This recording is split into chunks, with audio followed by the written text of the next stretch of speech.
29 ოქტომბერს კომეტა 3i წილადი ატლასმა თავის ორბიტაზე მზესთან ყველაზე ახლოს მდებარე წერტილს მიაღწია. ეს წერტილი, რომელსაც პერიჰელიონს უწოდებენ, მზისგან 210 მილიონი კილომეტრის მანძილზე მდებარეობდა. სურვილი იმდენად დიდია, რომ ეს ობიექტი უცხო პლანეტებთან ხომანდი იყოს, რომ რიგ შემთხვევებში საღიაზრი ფანტასტიკური მოლოდინებით იცვლება. კვლევრებმა დაადგინეს, რომ კომეტას გარე შრეებში იმაზე მეტი ნახშირორჟანგი აქვს, ვიდრე მზის სისტემაში არსებულ კომეტათა უმეტესობას. ასევე აქვს ნიკელის უფრო მაღალი პროპორცია სხვა ელემენტებთან მიმართებაში, ვიდრე სხვა ადგილობრივ კომეტებს.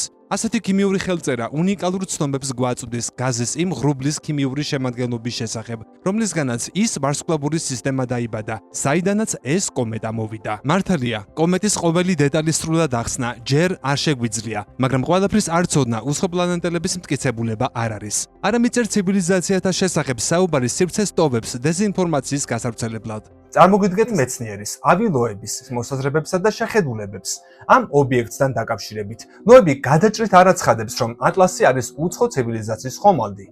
მისი თქმით, ამის ალბათობა დასაშვებია, მაგრამ პირველ ადგილზე უფრო ბუნებრივი ახსნების მოშველიებაა გამართლებული. არც იმას ამბობს, რომ მისი მახასიათებლები გაუგებარია. აუცილებელია მაქსიმალურად ბევრი მონაცემი მოვაგროვოთ, რათა მისი ბუნება გავიგოთ. ეს სხვა ტიპის დაკვირვებაა, ვიდრე შორეული გალაქტიკების კვლევა. პირველი უცნაურობა მისი ზომაა, ის ქალაქის მასშტაბისაა. საწყისი მონაცემებით დიამეტრი დაახლოებით 20 კილომეტრი უნდა იყოს. ასეთი მასის ბუნებრივი წარმოშობის ობიექტის არსებობა ძალიან უჩვეულოა. სივრცეში უბრალოდ არ არის საკმარისი მასალა, რომ ასეთები ხშირად ჩანდეს. მეორე უცნაურობა მისი ტრაექტორია თითქმის სრულად ემთხვევა მზის გარშემო მოძრავი პლანეტების სიბრტყეს, მხოლოდ 5 გრადუსიანი განსხვავებით.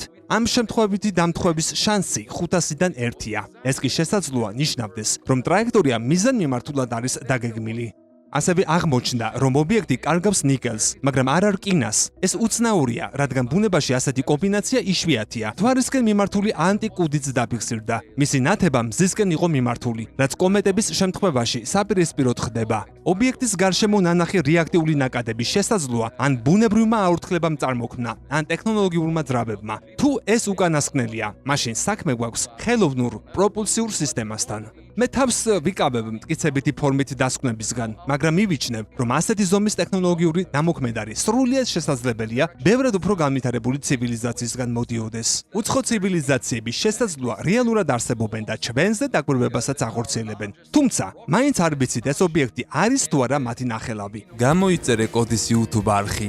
ნახე უამრავი საინტერესო ვიდეო სხვადასხვა თემაზე.